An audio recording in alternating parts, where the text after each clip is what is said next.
Oke, selamat sore dan selamat bergabung kembali di mata kuliah pemrograman Python. Ini pertemuan kita yang ke-10.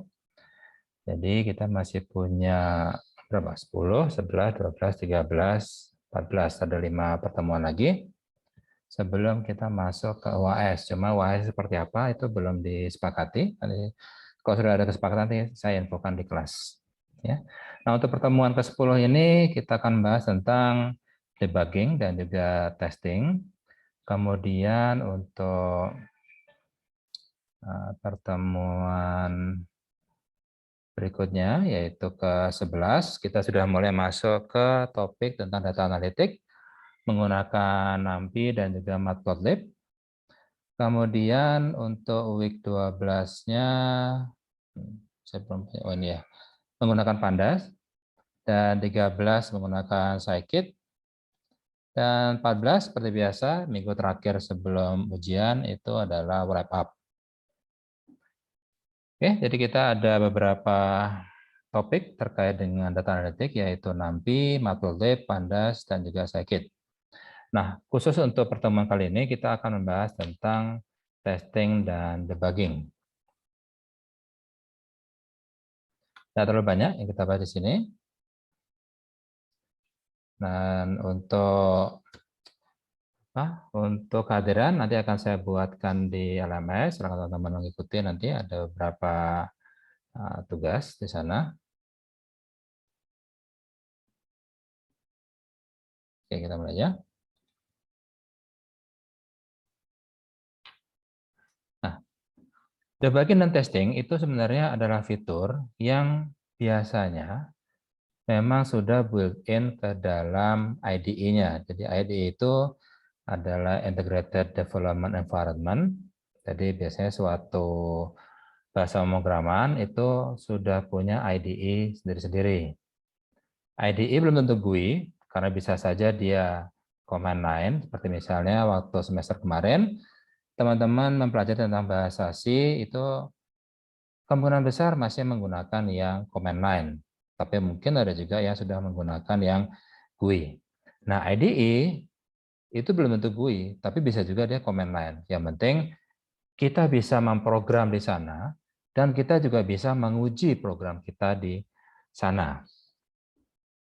Nah, ini disebut sebagai IDE, Integrated Development Environment. Jadi lingkungan untuk pengembangan suatu program yang terintegrasi. Terintegrasi maksudnya dia bisa melakukan semua proses yang dibutuhkan untuk menjamin bahwa program kita ini minim dengan error. Nah, karena kita menggunakan beberapa IDE Python, contohnya adalah idle dari python.org, dan juga menggunakan ya Google Colabs. Nah, masing-masing punya fitur terkait dengan debugging dan testing sendiri-sendiri. Ada yang debuggingnya begitu lengkap, sehingga dia bisa ngasih tahu salahnya apa dan bagaimana perbaikannya. Tapi ada juga yang cuma bilang ini error, tapi nggak ngasih tahu errornya kenapa. Gitu. Ada juga seperti itu. Nah, di sini kita akan membahas tentang apa saja fitur debugging dan testing yang tersedia di lingkungan Python. Contoh misalnya seperti ini. Pertama adalah yang paling sering terjadi adalah syntax error. Syntax itu berarti cara penulisan kita salah. Nah, biasanya kita mengenal ada 3 level. Ada namanya syntax. Ini adalah cara menuliskan sesuatu. Kemudian ada level di atasnya lagi, namanya semantik. Arti dari sesuatu. Dan terakhir adalah pragmatik. Coba kita nambah di sini, karena ini adalah istilah-istilah di bahasa pemrograman yang benar-benar basic. Jadi kita tidak akan bahas ini. Nah, pragmatik untuk apa sesuatu itu? Contoh misalnya seperti ini. Ini tulisannya terlalu kecil ya, saya besar dulu.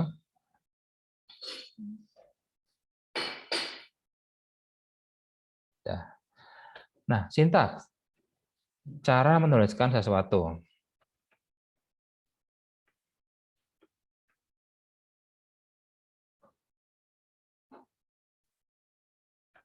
Nasi makan saya. Secara sintaks, ini benar. Karena nasi berarti adalah subjeknya, makan adalah predikatnya, dan saya adalah objeknya yang dikenai pekerjaan di predikat tadi. Secara sintaks, benar, karena urutannya adalah S, P, O. Tapi kalau tulisannya seperti ini, makan saya nasi, ini secara sintaks salah. Kenapa? Karena predikatnya ada di depan. Harusnya kan urutannya adalah subjek dulu, predikat, baru kemudian objek kan. Nah, makan saya nasi. Secara sintaks, salah.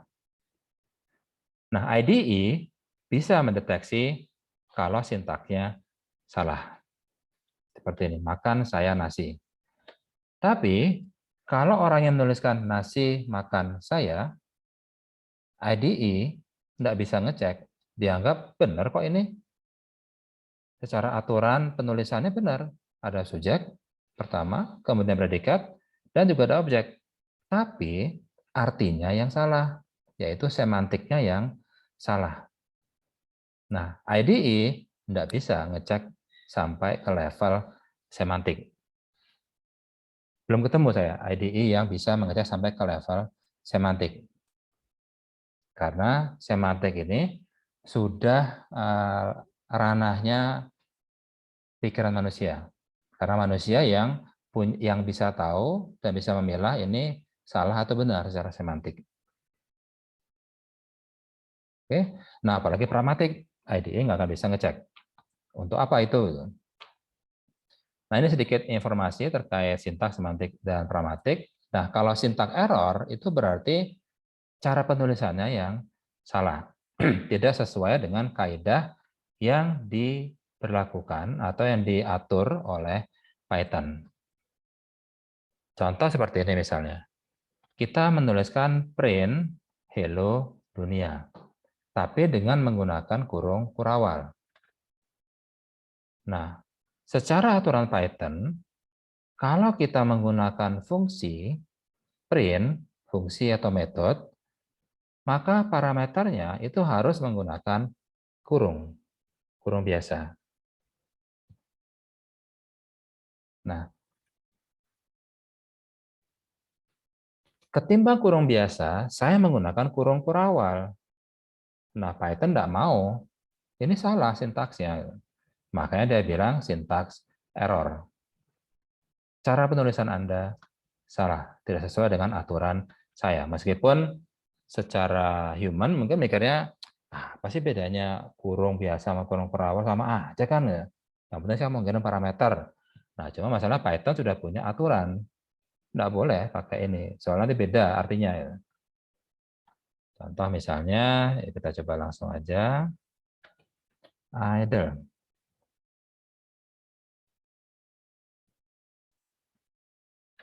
Misalnya ini tadi print, terus kita pakai kurung kurawal. Halo. Kurung kurawal tutup, enter. Maka dia akan bilang syntax error, invalid syntax. Nah, di idle, dia hanya memberikan informasi seperti ini, syntax error. Sementara kalau pakai Juniper, dia ditulis line berapa, terus di mana salahnya, dia ngasih pointer di sini. Ada pointernya, dibilang ini salah. Ya. Tapi kalau pakai idle, dia nggak tahu. Cuma dia ngasih taunya bukan pakai pointer, tapi dia menggunakan yang ini. Dikasih stabilo, ini lo salah. Ya. Oke, kita coba print. Sekarang pakai kurung kotak. Dia bilang salah juga. Cuma sekarang beda. Bukan sintaks error lagi, tapi tipenya. yang error. Oke, nanti aja kita lihat. Nah, yang penting sintak error itu berarti adalah kita cara menulisnya salah. Seperti misalnya di sini, print harusnya menggunakan kurung biasa. Nah, di sini menggunakan kurung kurawal. Nggak mau dia, sintaks error. Contoh lainnya, misalnya print, ini udah benar pakai ini, cuma di sini saya pakai ini. Misalnya, nah di sini dia jadinya name error. Karena secara sintaks, benar, dia pakai kurung biasa. Cuma halo di sini, nggak tahu dia. Maka dia name error. Oke, lanjut lagi. Ini cetak error ya. Jadi cara penulisan kita salah. Kalau mau contoh lainnya, misalnya tadi kurung kurawal. Sekarang coba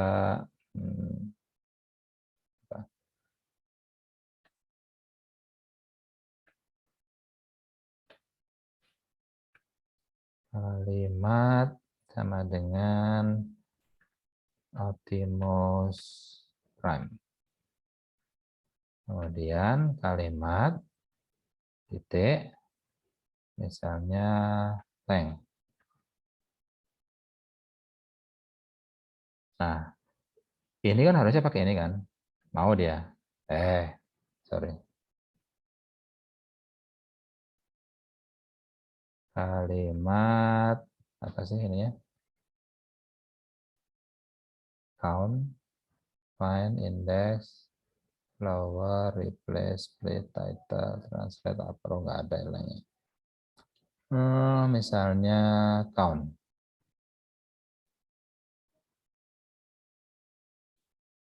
Count.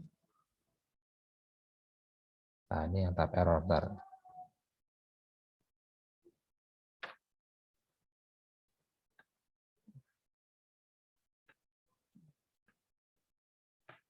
Saya bilang satu, ada apa? Spasinya. Kalau kita sekarang coba pakai kurung kurawal lagi. Nah, ini juga kembali ke sintaks error. Ini contoh untuk yang cara penulisan salah. Lanjut lagi. Jadi kalau kita mau benerin ya harus pakai kurung biasa kan ya. Nah, ada beberapa contoh error lainnya tadi seperti misalnya kita coba tadi ada type error. Type error berarti jenis variabelnya itu salah. Jadi misalnya di sini kalau kita menuliskan pakai kurung kotak itu berarti kita ingin mengindeks. Nah, masalahnya print itu bukan fungsi yang bisa diindeks. Contoh misalnya, saya punya A sama dengan list range 10 misalnya. A isinya seperti ini.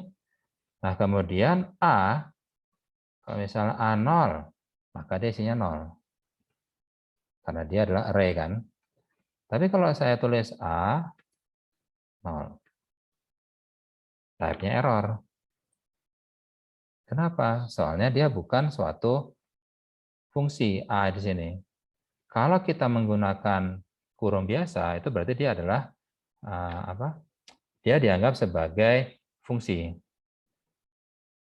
Nah, cuma dia bilang di sini, ketimbang dia menuliskan sintaks error, dia menuliskan adalah tipe error. Kenapa? Soalnya dia pertama melihat A ini adalah tipe data, dan dia tipe datanya adalah list atau array. Kemudian, kok dianggap sebagai fungsi? Salah.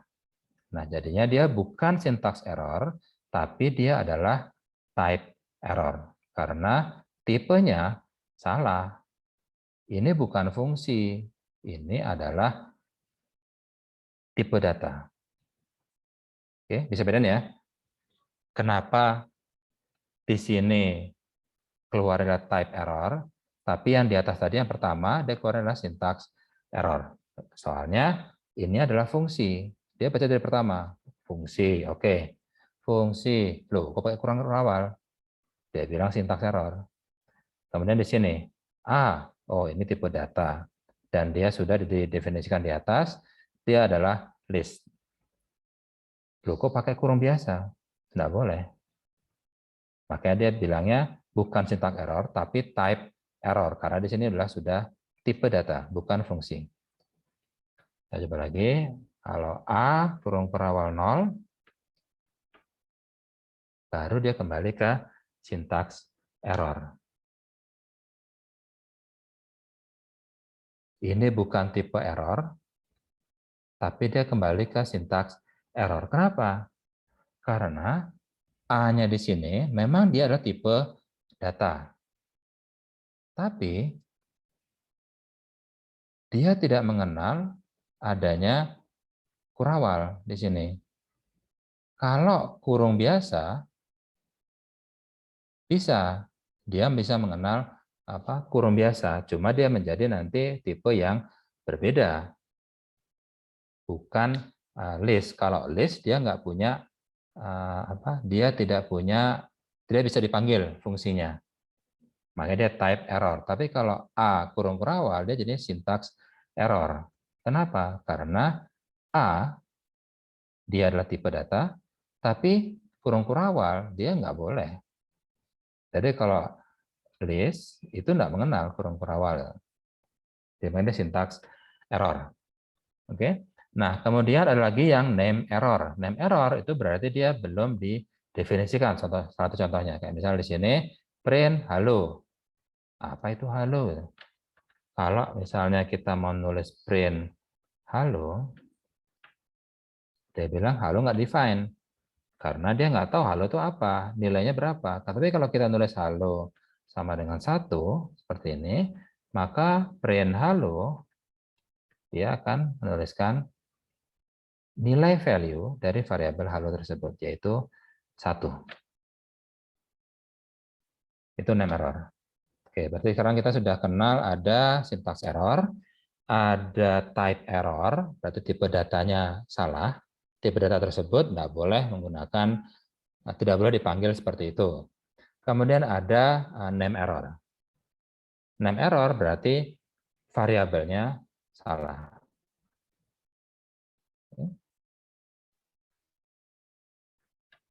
Kalau misalnya halo, type error, balik lagi yang tadi. Kalau halo, mau dia karena halo nilai 1 kan.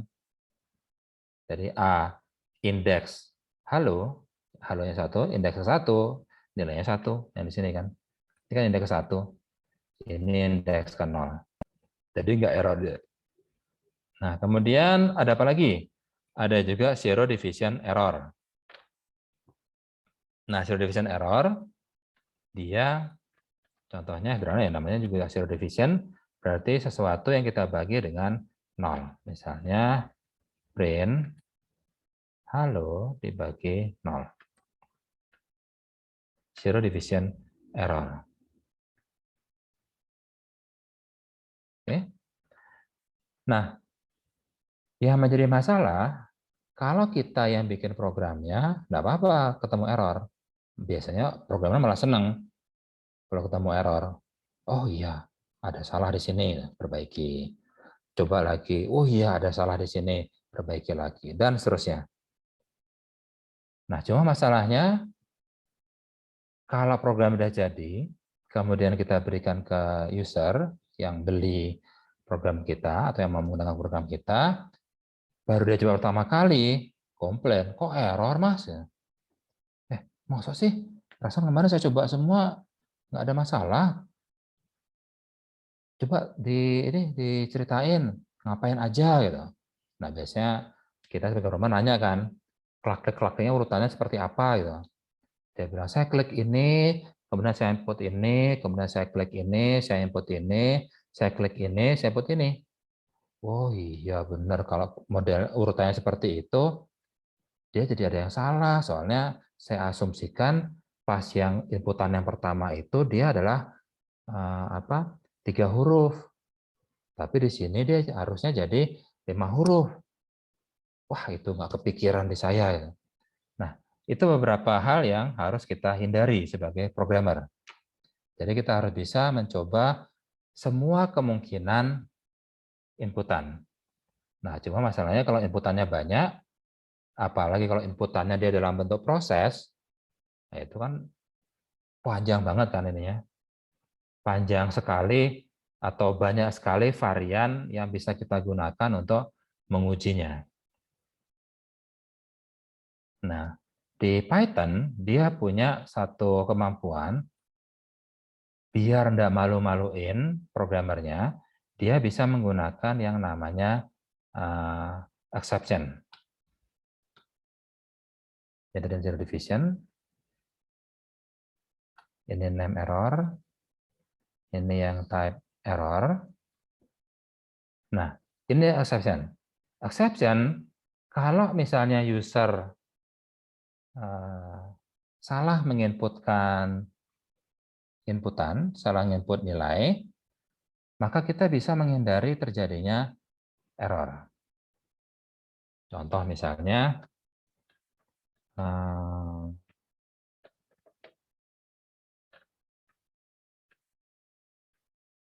A sama dengan input masukkan angka.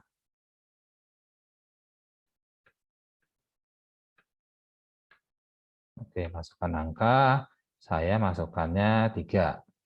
Dan kemudian kita tahu kan bahwa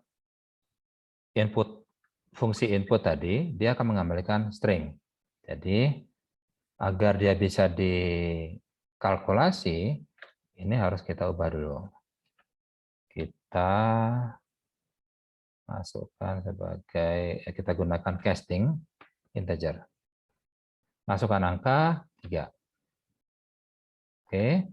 Nah, kemudian print A dibagi 3. 1,0. Aman. Cuma masalahnya, kalau kita sudah bikin seperti ini, masukkan angka. Ada user yang ngeyel, dia bukan angka dimasukinnya. Tapi dia masukinnya adalah A misalnya. Maka dia akan mendapatkan value error. Nah, biasanya user senang, malah bangga bisa menemukan bug di programnya. Kita yang programmer malu kan, aduh, sudah dibilangin disuruh masukin angka, tetap aja masukin huruf gitu. Nah, untuk menghindari hal seperti ini, kita bisa menggunakan eksepsi di Python, yaitu dengan menggunakan try, except, else. Try itu adalah bagian program kita. Except itu kalau dia ada error, dia tidak akan menuliskan error yang seperti ini, tapi dia akan menuliskan error yang standar. Seperti misalnya di sini, print error, nilai harus bertipe integer, misalnya. Tapi kalau nggak error, silakan kerjakan ini. Oke, kita coba aja. Kembali lagi tadi, try dulu. Kemudian A sama dengan integer input, masukkan angka. Oke. Kemudian accept, value error. Kemudian print, udah dibilang masukin angka, bos. Ya. Kemudian else, berarti kalau tidak ada error, maka silakan print A dibagi 10 misalnya. Nah, sekarang masukkan angka. Misalnya masukannya adalah A, misalnya tadi ya. Maka kan dia bilang, sudah dibilang masukin angka, bos. Jangan ngeyel. Jadi setidaknya kita tidak lagi menemui error seperti ini yang bisa membuat muka kita sebagai programmer merah. Malu kan kalau di depan umum, yuk kita coba sama-sama programnya nih. Coba masukin A, error merah. Langsung malu kita jadinya. Nah, untuk menghindari malu seperti itu, kita bisa menggunakan yang ini. Try, accept, else. Sederhana sih memang. Cuma memang ini sangat penting untuk menghindari error tadi. Jadi dia akan menuliskan message-nya kita ketimbang IDE-nya yang menuliskan error seperti ini. Oke, kebayang ya? Jadi kita bisa menggunakan try, accept, else. Try-nya adalah program yang mau kita jalankan. Accept-nya adalah eksepsinya.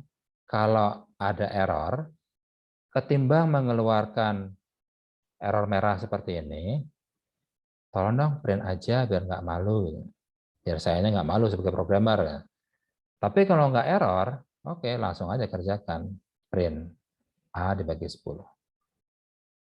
Oke, kita coba aja sekarang yang kalau masukannya benar.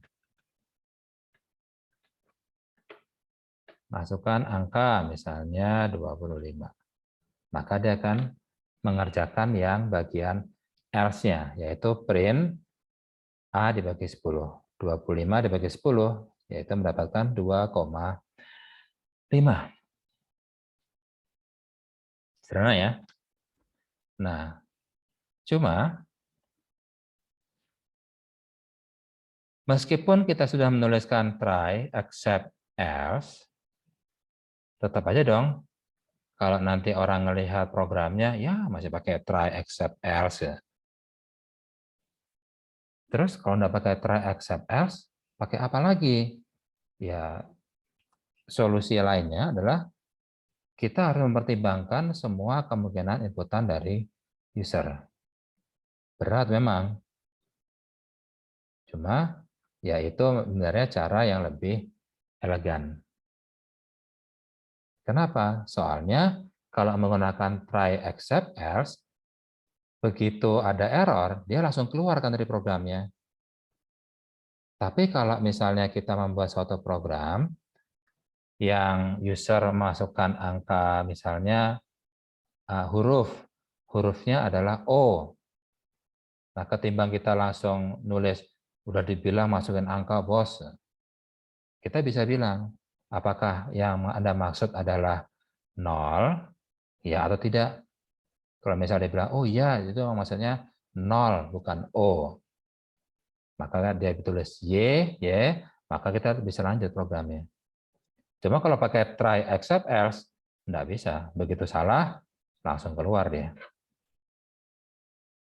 Oke. Nah, itu sedikit topik tentang testing dan juga debugging. Nggak banyak memang yang kita bahas hari ini, cuma nanti untuk kehadiran hari ini, nanti saya bikin sebuah program, Anda diminta untuk mencari apa yang harus Anda lakukan untuk memperbaiki program tersebut. Jadi, tidak hanya tes dan debug, tapi juga repair, memperbaiki program untuk memastikan bahwa dia tidak salah. Oke, nah tadi kita sudah ketemu tadi ada syntax error, name error, type error, zero division error. Terus ada apa lagi sih? Ya, kita coba ya. Tadi ada list kan? Tadi ada ketemu ya. A sama dengan list range 10 misalnya. Seperti ini. Nah, A misalnya 0. Salah. A 0. Mau dia. Tapi kalau A 100, ada error baru nih, index error. Berarti dia adalah listnya diindeks dengan angka yang jauh di luar nilainya. Indeks kan dia cuma bisa 0, 1, 2, 3, 4, 9 kan. Coba. A, 0, Ada A1, ada A2, ada A3, ada A4, ada A5, ada A6, ada A7 juga ada, A8 ada, A9 juga ada. Nah, A10 kita coba. Oh, sudah indeks error. Indeks out of range. 10 aja enggak bisa dia. Apalagi 100. Oke, ada berapa lagi sih error lainnya? Ada banyak. Cuman kita bahas. Kayak misalnya apa? Kemarin kita sempat bahas tentang yang dictionary kan. Dictionary pun juga dia punya error sendiri. Kemudian tuple, dia juga punya error sendiri. Dan lainnya lagi. Oke. Nah, oke, sampai sejauh ini ada pertanyaan? Pertemuan kita sebenarnya cukup singkat, jadi cuma 30 menit ini. Karena memang topiknya hanya tentang testing dan debugging. Cuma nanti untuk kehadiran, nanti akan saya buat sebuah program sederhana. Nah, teman-teman diminta untuk memperbaikinya. Maksudnya tentukan mana yang salah dan perbaikannya seperti apa. Jadi tidak hanya tes, debug saja, tapi juga repair, perbaikan. Oke, kalau ada pertanyaan kita cukup sampai sekian. Oh ya, satu lagi nanti hari Sabtu kita Sabtu depan ya, bukan Sabtu ini. Sabtu depan kita mulai mengadakan kuis ya. Jadi setelah kita belajar yang NAMPI dan Matplotlib, kita akan lakukan kuis. Biasa hari Sabtu dan waktunya juga terbatas. Oke, baik kalau itu terima kasih. Ya. Izin bertanya Pak. Oh ya, silakan. Untuk yang tadi tugas yang ngebenerin codingan yang tadi Bapak kasih itu dikumpulinnya hari apa ya Pak? Hari Sabtu. Oh, oke, hari Sabtu. Seperti biasa untuk kehadiran aja. Baik Jadi Pak, terima nanti kasih Pak. ya, jadi nanti saya bikin, saya buka dan deadline-nya hari Sabtu seperti biasa. Jam 23.59 seperti biasa. Ya. Baik kalau gitu terima kasih atas kehadirannya. Selamat sore semuanya. Selamat sore Pak, terima Sore kasih Pak, Pak. terima kasih Terima Pak. kasih. Pak.